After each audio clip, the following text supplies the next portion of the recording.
Qué gusto saludarlo, doctor Rudecindo Vega, muy amable como siempre. No, qué ocurrencia, José. Encantado de poder estar nuevamente conversando en RCR contigo. Antes de pasar a analizar su reciente columna en el diario Uno, donde usted hace un análisis respecto al daño que está ocasionando a los partidos políticos, al propio sistema democrático, el transfugismo, me gustaría conocer una opinión sobre lo que está ocurriendo en el hermano país de Ecuador, por favor. Ayer se ha conocido una nueva víctima, están a poco menos de 5 días del proceso de elecciones, ¿no?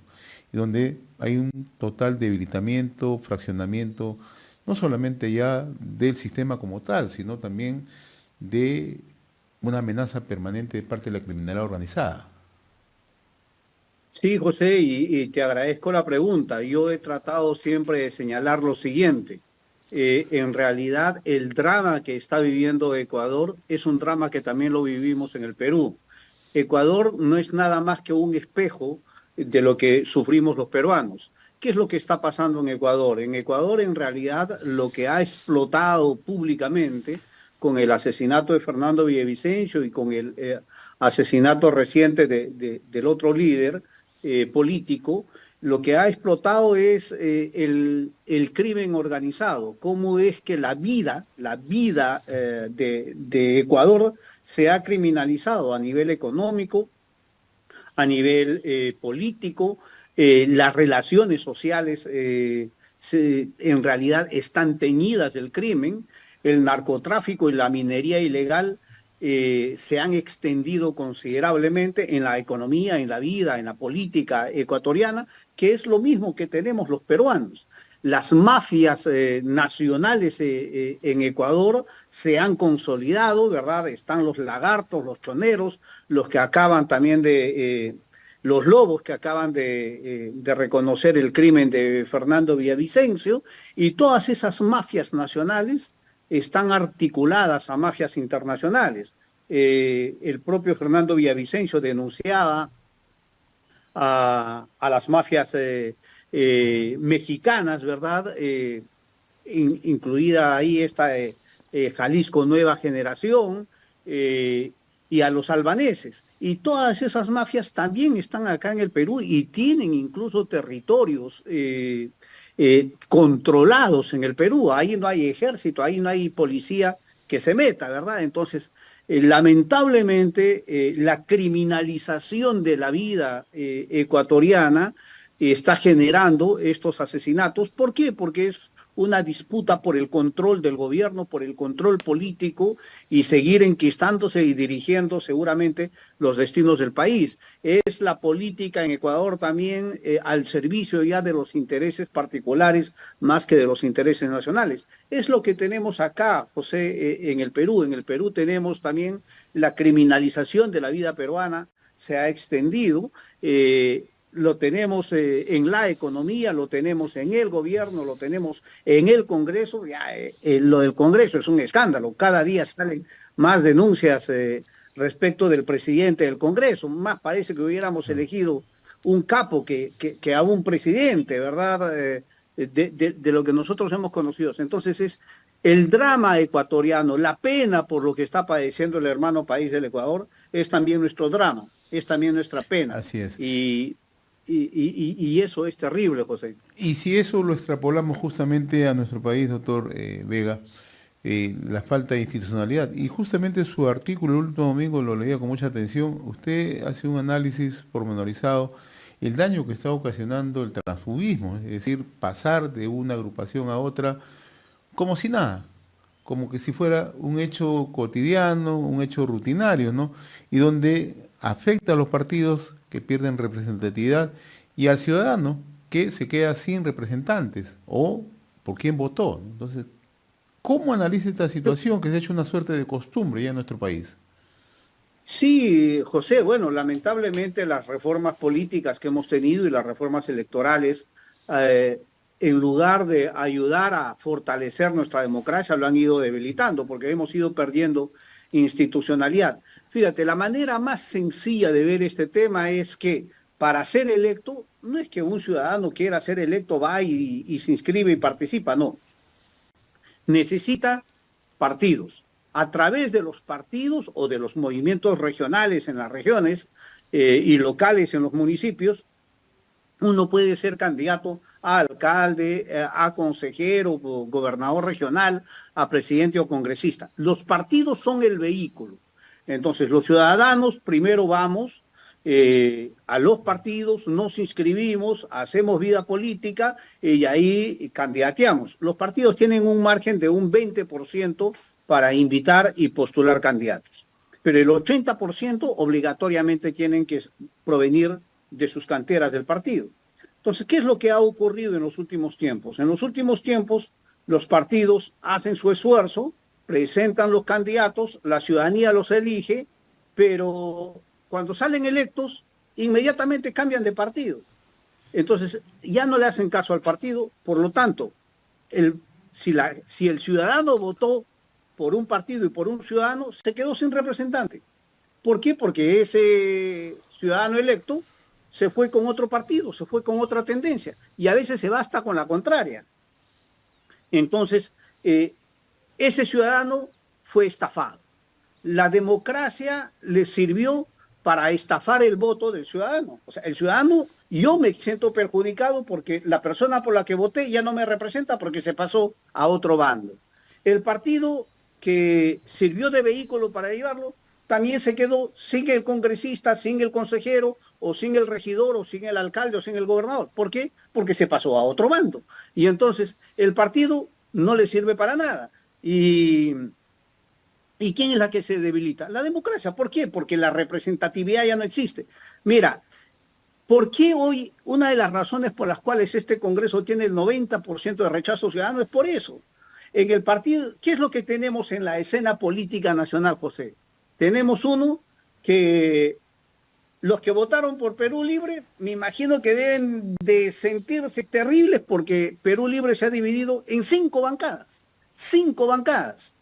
Y ahora, y la parte de Perú Libre se junta con el opositor. Se va con el opositor para formar una mesa directiva en el Congreso, con el fujimorismo, ¿verdad? Con los que se pelearon a muerte en la segunda vuelta. ¿Qué es lo que ocurre con nuestra presidenta de la República? Nuestra presidenta de la República fue electa por la izquierda y ahora gobierna con la derecha. Eso es transfugismo también, ¿verdad? Es un transfugismo en el Ejecutivo, no solamente en el Congreso. O sea, todo el mundo se saca la vuelta, todo el mundo nos saca la vuelta a los ciudadanos.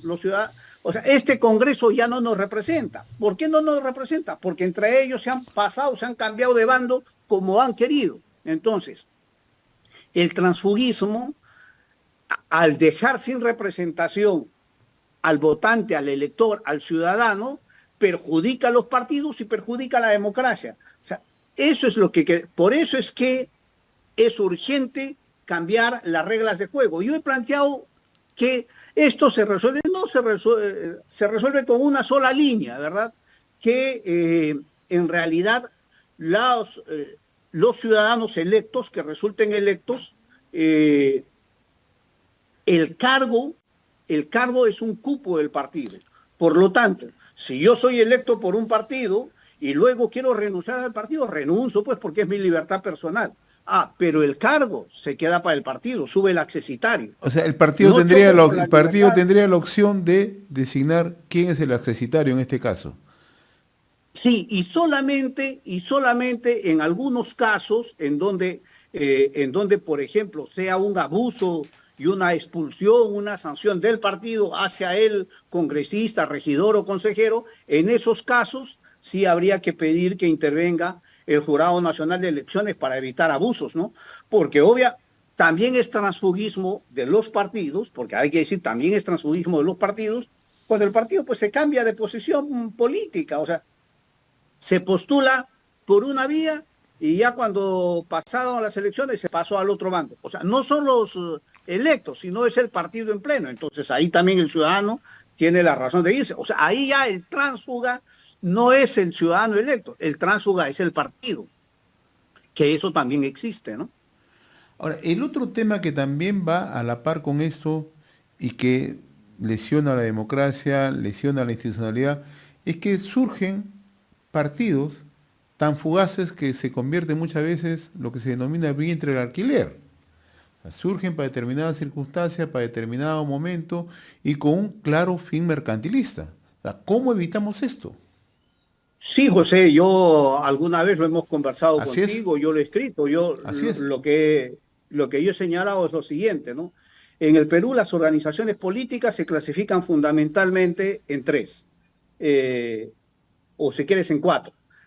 En partidos políticos, que son pocos, que casi ya están en extinción, en clubes electorales, que es lo que más existe, o sea, se crean exclusivamente para proponer candidaturas, no importa la tendencia política, lo que importa es candidatear, y entonces están repletos de invitados, no son militantes, o sea, está inscrito única y exclusivamente para postular a quien sea, clubes electorales. Tercero, he dicho los vientres de alquiler, que estos que se sirven para alquilar a cualquier ciudadano que quiera candidatear, ahí no importa si es que metes a uno, a rivales dentro de una misma lista o dentro de una misma agrupación, se alquilan, es un negocio. Y el cuarto, como he dicho, son las organizaciones criminales, son bandas, en realidad, y eso ya lo dice el propio Ministerio Público, o sea, está acusando a varias organizaciones políticas del Perú que son organizaciones criminales, son bandas que permiten llegar mediante elecciones a gente al gobierno. Entonces, un escenario de ese tipo, ¿qué hacer? ¿Qué hacer? Por eso es que yo insisto que la reforma política tiene que ser urgente también. Quizás, si es que hay un adelanto de elecciones, un par de modificaciones y la reforma hacerse con paciencia en el próximo gobierno durante los 5 años que entra el Congreso y el nuevo gobierno. Pero necesitamos una reforma. Y la reforma que necesitamos, la más importante posiblemente, es que por favor los ciudadanos hagan política. Necesitamos desterrar, sacar a estos negociantes de la política y a estos delincuentes de la política, los necesitamos sacar, porque no queremos que nos sigan gobernando. Los ciudadanos, aquellos que nos hemos acostumbrado quizás a mirar la política desde la ventana, desde la puerta y desde lejos. ¿Por qué? Porque nos han dicho que la política es cochina, es una porquería, no te metas ahí, ¿verdad? Ya tanto lo hemos dicho que hoy lo estamos pagando pato. Hoy tenemos lo peor gobernándonos. Entonces, la reforma importante es recuperar el interés de la gente para que se meta a hacer política, para que sea candidata, para que llegue al gobierno y de esa manera poco a poco ir sacando a estos negociantes y a estos delincuentes que se han metido a ejercer política y que llegan al gobierno. Y que ponen en riesgo ciertamente no solamente la institucionalidad, la democracia, sino al propio país. Es una situación tan grave a la que hemos llegado y usted la acaba de describir hace un rato, ¿no? El Congreso ya en realidad uno ha perdido la capacidad de asombro con lo que ocurre, ¿no? Día a día uno va tomando cuenta de los hechos ilícitos en los que están incursos muchos congresistas, no todos, pero gran parte de los congresistas. No sé si tenga algo que agregar, doctor Vega. Sí, mira, en realidad yo aprovecho y pido disculpas a las excepciones que existen, a los poquitos congresistas, autoridades electas que a veces se ven envueltas en este paquete sucio, nauseabundo que a veces nos genera este malestar. Tenemos políticos todavía honestos, buenos, algunos que están vigentes, algunos que están en el Congreso, así que a ellos una disculpa, porque son la excepción, pero la excepción pues confirma la regla, ¿no? Doctor Rudecindo Vega, como siempre muy agradecido, muy reconocido por esta comunicación con RCR, Red de Comunicación Regional. Ha sido un gusto dialogar con usted, muy amable. Un gran abrazo. Gracias.